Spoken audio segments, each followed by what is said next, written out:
dog raise at 45 degrees. You're gonna set yourself on all fours, relatively lightweight. You're going to push your chest and your core up away from the floor. You're going to lift opposite arm and leg. Then you're going to bring them out to 45 degrees. So if that's straight back, I'm coming slightly out, and then I am raising the arm up and down. Leg stays stable the whole time. Chest and core pushing away from the floor. If that's too much for balance, you can put the back toe down. Exhale as you lift. And you should feel your abdominals working as well as the arm and the shoulder. Let me show you from the front for the other side.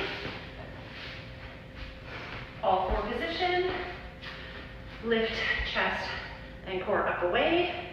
Extend to the side slightly, 45 degrees, and then up and down.